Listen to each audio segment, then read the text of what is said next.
Amém. Hoje, conversando com um seminarista, na hora do almoço, nós estávamos falando sobre ordenação presbiteral. E daí a gente fica muito preocupado com que casula vamos usar, com que cálice que vamos comprar. A gente tem essa coisa, quando você vai casar, você também prepara o seu casamento. Quando está chegando o tempo da ordenação, a gente se prepara também para isso. E depois cheguei em casa, fui dar uma lida no Evangelho, fui dar uma lida nos comentários, e daí me veio o seguinte: Jesus preparou a sua ordenação, e a sua ordenação era na morte da cruz. E a gente se preocupa com tanta coisa, esquece o mais importante, que é Ele ter morrido por nós e ter ressuscitado por nós, não é? Então, por mais que a gente possa pensar em roupa, por mais que a gente pense em cálice, a gente não pode esquecer do que estamos aqui. Porque o próprio Filho de Deus veio ao mundo para assumir todos os nossos pecados. E Ele se preparou para a sua ordenação. E a sua ordenação era a cruz. Será que eu estou preparado para ter a cruz? Será que eu estou preparado para morrer em nome de Cristo? Será que eu estou preparado para que as pessoas me ataquem quando a gente defende a vida, quando a gente defende a família, quando a gente defende as coisas que Deus faz com que a gente seja de Deus, E a gente tem que estar firme, Eu disse para ele: olha, roupas, casulas, é muito bonito, a gente gosta de usar coisas bastante bonitas, Eu falei para ele: eu sou mais simples, Eu comprei essas coisas, estou usando é da capela, viu? Comprei para a capela, não tinha. Tem um jogo de casulo aqui que é nesse estilo que é da capela, não é do padre. O padre tem a deles, fica até guardado. Mas a gente se preocupa muito com a roupa e deixamos de nos preocupar com aquilo que é mais importante, que é o nosso interior, Porque na hora das tribulações, na hora das dificuldades, 99,9% de pessoas gostam de você, mas uma que não gosta, às vezes consegue te derrubar. Porque uma pessoa que é negativa, ela vem no momento em que você está mais vulnerável, que você está menos preparado, e ela te ataca. E aí é onde se a gente não tiver onde segurar, se a gente não tiver seguro na cruz, a gente não fica em pé. Então é preciso carregar a cruz, é preciso que Deus se transfigure na nossa vida, para que a sua transfiguração faça com que nós sejamos fortes. Transfigurar-se é a gente saber da glória de Deus. Transfigurar-se é Ele mostrar àqueles discípulos a sua glória antes da sua morte e antes da sua ressurreição.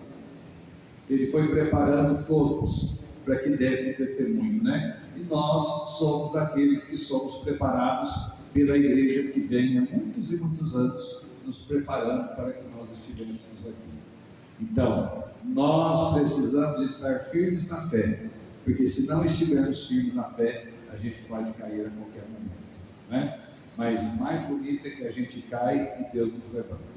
O mais bonito é que a gente cai e Deus nos coloca em pé, Isso é a graça de Deus que acontece na nossa vida. Porque quando nós ouvimos na leitura do livro do Gênesis aqui: naqueles dias o Senhor disse a Abraão: sai da tua terra, da tua família, da tua casa, do teu pai, e vai para a terra que eu vos mostrar.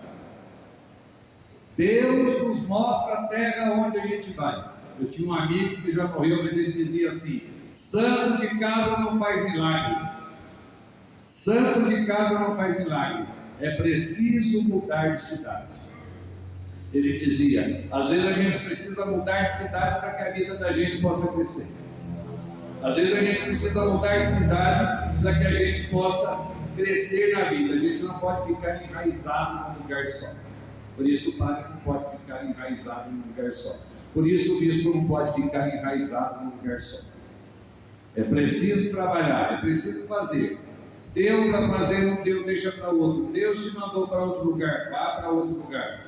Porque é preciso ir para a terra onde Deus vai mostrar, E assim precisa ser a nossa vida. E diz: farei de ti um grande povo e te abençoarei, e engrandecerei o teu nome, de modo que ele se torne uma bênção. Abençoarei os que te abençoarem, e amaldiçoarei os que amaldiçoaram. Não é Deus que castiga nós, é nós que procuramos o castigo. Não é Deus que quer o nosso mal, aliás, Ele quer só o nosso bem. É nós que procuramos o mal. E aí eu estava um pouquinho antes de vir para cá, estava ouvindo um rapaz dizendo assim: você pode ter nascido numa família humilde, pobre, na favela. Você vai fazer a escolha da sua vida. Você escolhe o que você quer para você. Você pode ter nascido numa família milionária. É você que vai fazer a escolha para a sua vida, não é outro. Então, se eu quero crescer na vida, eu vou crescer ainda mais. Mas se eu fizer a escolha para o mal, eu vou para o mal. Se eu escolher o bem, eu vou para o bem. E aí a gente tem essa liberdade, né? A carta de São Paulo a Timóteo diz assim: Deus nos chama e ilumina. Deus nos dá a graça. Sem a graça de Deus, nós não somos nada. Nós não somos nada. Então, eu sou padre pela graça de Deus, você é pai pela graça de Deus, você é mãe pela graça de Deus, você é filho pela graça de Deus, você é empresário pela graça de Deus, você tem um emprego pela graça de Deus. E a gente reclama. A gente ainda reclama da vida. A gente reclama. A gente tem tudo e ainda reclama, né? Claríssimo, sofre comigo pelo Evangelho, fortificado pelo poder de Deus. Deus nos salvou e nos chamou com uma vocação santa, não devido às nossas obras. Coitado de nós pelas nossas obras, né? Coitado de nós. Eu fiz tanta coisa. Eu fui lá, fiz tanta coisa. Eu estou na pastoral faz um tempão. Eu amo aquela capela, faz 30 anos que eu estou lá. Mas às vezes não aprendeu ainda a ser santo. Às vezes precisa sentar no banco. Ainda não aprendeu. Né? Aí chega o padre porrento, coloca no banco a chave, aí não vem mais. Não aprendeu nada. Não aprendeu nada. Eu comprei tudo, eu dei o terreno, eu dei isso, dei aquilo. Deu, tá bom, deu, tá dado, pronto, não é mais seu, é da comunidade, pronto, acabou.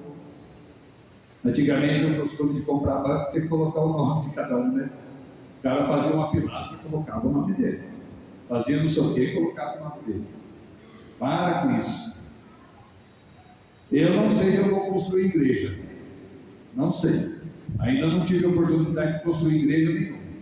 Mas tive a oportunidade de terminar uma capela que estava na carcaça. Não coloquei a placa com o meu nome. Não tenho necessidade disso. Nem no meu túmulo eu quero. Aqui já, não precisa pôr nada.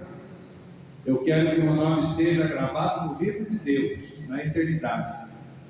E daí eu fui na dedicação da paróquia lá que eu estava, o Dom Fernando que fez, o Dom Fernando falou: velho, me chama de velho, velho, aonde você colocou plaquinha aqui? Quanto tempo você ficou aqui? Eu falei: fiquei 9 anos. E aonde tem uma plaquinha sua? No meu coração.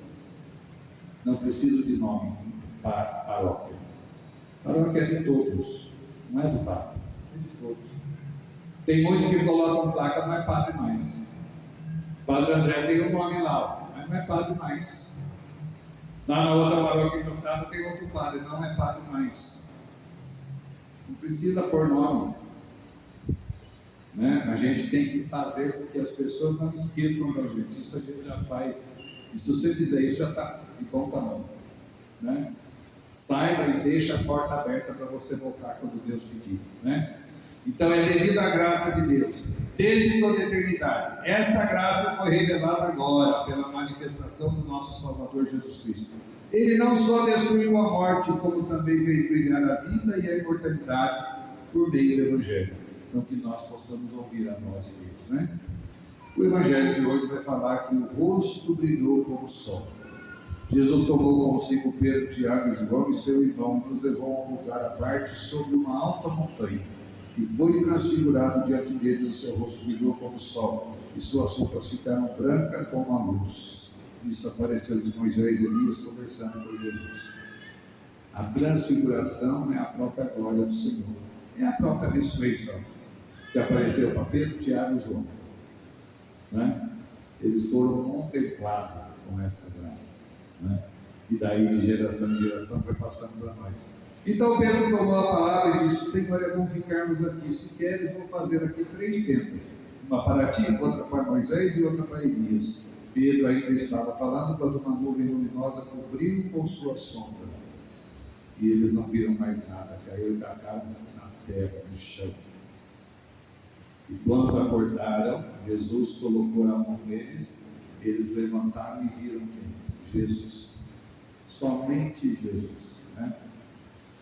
Este é o meu filho amado, no qual eu pus todo o meu agrado, escutai-o. Então aqui está uma palavra que a gente precisa aprender: escutar. Escutar. Será que eu estou escutando a Deus? Ou estou escutando a voz do mundo? Será que eu estou escutando a Deus? Ou escutando os murmúrios da terra? Às vezes a gente se deixa ser enganado pela voz do mundo e deixa de ouvir a voz de Deus, né? Quando ouvirem isso, os discípulos ficaram muito assustados e caíram com o rosto por terra. Jesus aproximou.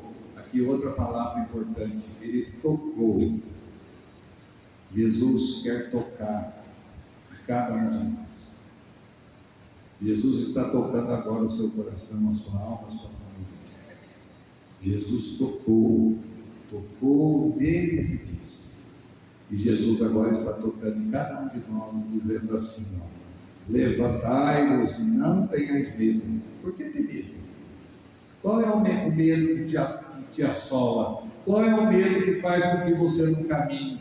Qual é o medo que faz com que você tenha depressão? Qual é o medo que faz com que você fique paralisado?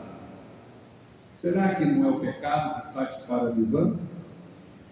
Será que não é a raiva que você guarda há muito tempo no seu coração de alguém? Será que não é o ódio que você tem de alguém? Será que não é o rancor que você traz no seu coração há muito e muito tempo? Isso faz com que a gente tenha medo. Isso faz com que a gente fique paralisado. Isso faz com que a gente fique com a cabeça baixa olhando para o chão. A pessoa que é verdadeira, a pessoa que fala a verdade, ela olha no nosso olhar. Você sabe quando a pessoa está mentindo porque o corpo fala, ela não consegue encarar o nosso olhar. E eu, quando eu falo com alguém, eu olho bem no olho. E sei quando a pessoa está mentindo para mim e quando não está. Porque tem aquele livro, o corpo fala. Psicologia, mas funciona. Quando a gente mente, a gente olha para baixo.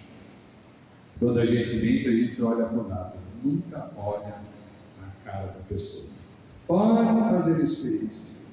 Depois vai verificar que a pessoa mentiu. Quando a gente mente para os nossos pais, a gente fala de costa, né? Eu não fiz isso não, pai. Está andando, né? Fiz não. E o pai sabe, fez sim. Não é assim? Fez sim. Levantai-vos e não tenhais medo. Os discípulos ergueram os olhos e não viram mais ninguém, a não ser somente Jesus. Quando desciam da montanha, Jesus ordenou-lhes: não conteis a ninguém esta visão, até que o Filho do Homem tenha ressuscitado dos mortos. Meu irmão e irmã, Deus está mostrando para nós, através da palavra, os seus ensinamentos. Agora, será que eu estou ouvindo a Deus ou ouvindo a voz do mundo? Né? Então, quando o padre defende a família, porque a família é a base de tudo. Quando o padre defende a vida, porque só Deus dá a vida, só Deus tira. Quando alguém é a favor do aborto, não merece o nosso crédito. Quando a pessoa é contra a família, não merece o nosso crédito. Não merece a nossa confiança.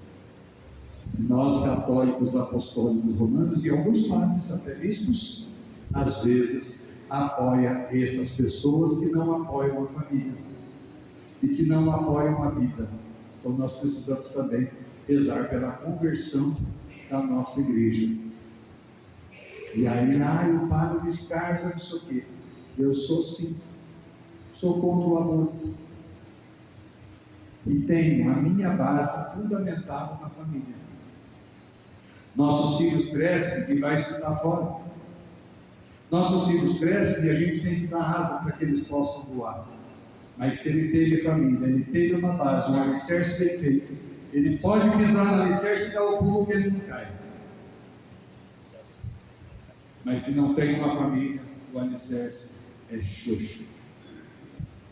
Os ferros que é colocado embaixo é colocado em areia e afunda. Aonde está o alicerce da nossa vida? Como foi a criação que nossos pais nos deram? Eu nunca vi, nunca ouvi meu pai falar mal de alguém. Nunca ouvi. Nunca presenciei ele falar mal de alguém. Nunca na minha vida. Eu sou de família muito humilde, mas tive um alicerce que eu não trocaria por alicerce de milionário nenhum. Tive um alicerce que eu não trocaria por milionário nenhum.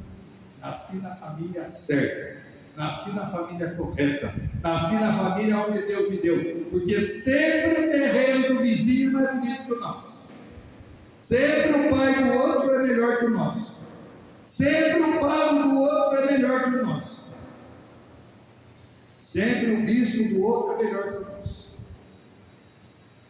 Será que eu estou sendo fiel à minha igreja? Será que eu estou vivendo verdadeiramente a minha fé? Ou estou ouvindo as vozes do mundo? E as vozes do mundo nos confundem. As vozes do mundo não deixam a gente ouvir a voz de Deus. E aí nós sempre vamos pender para o lado errado. E aí pense no seu filho, pense no seu neto, pense no seu bisneto, pense o futuro que você quer dar para o seu filho amanhã. Porque uma hora nós vamos fechar os nossos olhos e nós podemos não pegar esse Brasil ruim, mas os nossos filhos podem.